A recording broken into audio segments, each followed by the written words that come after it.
मंदिर की आत्मा। गांव बापस्ती की पहाड़ी पर एक मंदिर था जो कई वजहों से प्रसिद्ध था। बापस्ती के परिवारों में आपसी सौहार्द बना हुआ था। इसकी वजह उस मंदिर को ही बताया जाता है। अरे ओ विमला, ये इस मंदिर की कहानी क्या है रे? अरे ये मंदिर इस गांव के लिए बहुत ही शुभ है। अरे शुभ तो है, तो फिर भी लोग इस मंदिर से दूर क्यों रहते हैं? ये इतना वीरान क्यों रहता है?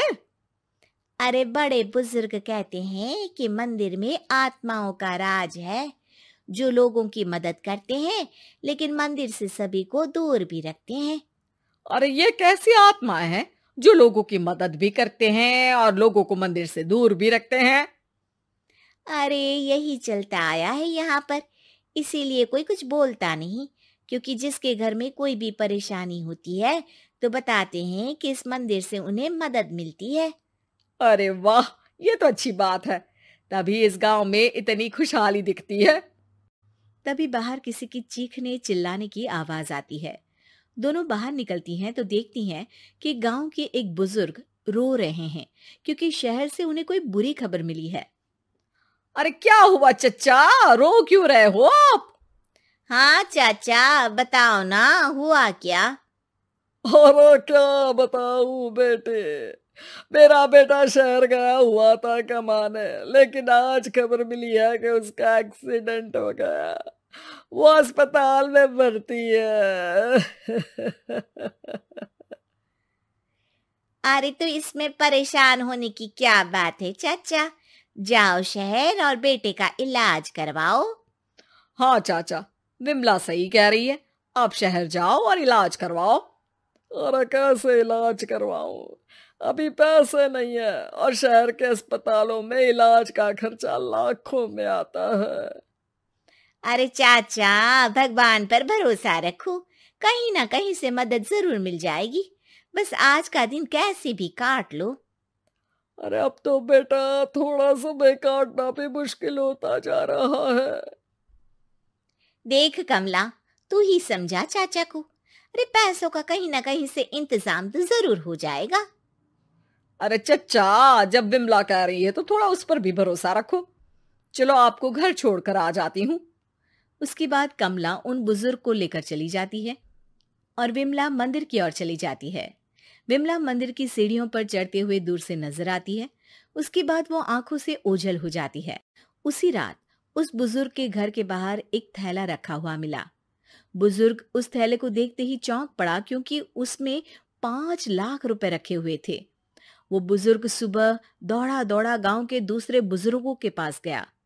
अरे मंगल भाई सुनो, मेरे घर के बाहर ये पैसों से भरा बैग रखा हुआ मिला है। अरे किसका है ये भाई?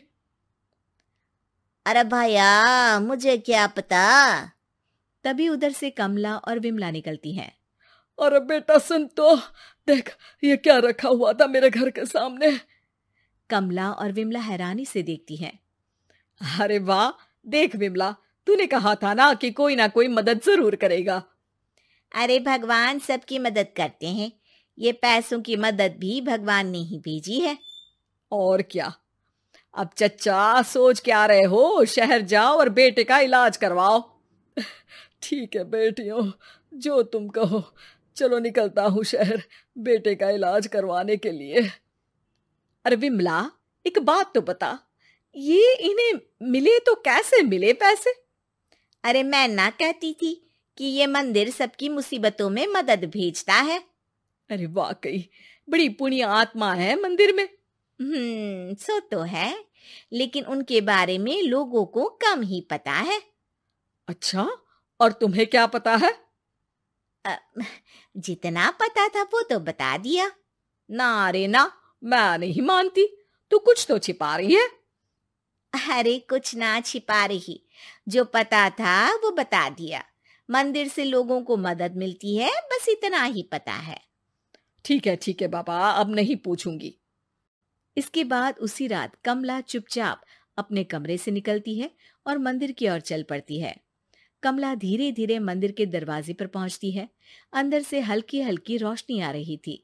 इसके बाद जो वो देखती है वो हैरान रह जाती है। कमला इसके बाद तेजी से वापस लौट आती है। दूसरे दिन सुबह सुबह। अरे विमला, तू तो छिपी रुस्तम निकली। है? ऐसा क्या छिपा लिया मैंने? अरे तूने तो भनक ही नहीं लगने दी और चाचा की मदद भी कर दी। हैं? ये क्या कह रही हो? ऐसा कैसे कह सकती हो तुम? मैंने कोई मदद नहीं की। अरे सब पता है मुझे, कल रात मैं गई थी मंदिर। तो क्या देखा? अरे तुम्हारा पति और कुछ लोग वहां दिखे। बोरियों में नोट भरे हुए थे और सभी नोट गिनने में लगे हुए थे। तो तुम्हें क्या लगा वो क्या कर रहे थे? अरे मैं समझ गई कि वो लोग कहीं से डकैती कर पैसे लेकर यहाँ मंदिर के पीछे छिपाते हैं। अब जब तुम जान ही गई हो तो बता देती हूँ, लेकिन ये बात किसी को पता नहीं लगनी चाहिए। मेरे पति डकैती नहीं डालते हैं, बस उन लोगों से पैसे छीनते हैं जिन्होंने गलत तरीके से पैसे बनाए हैं। और फिर लोगों की मदद करते हैं। यही है वो पुण्य आत्माएं जो लोगों को मदद पहुंचाती है। अब समझी? हाँ, अब समझी उन पुण्य आत्माओं का चक्कर। सही है। करते रहो मदद, लेकिन सावधानी से, मेरी तरह कोई और ना पहुंच जाए।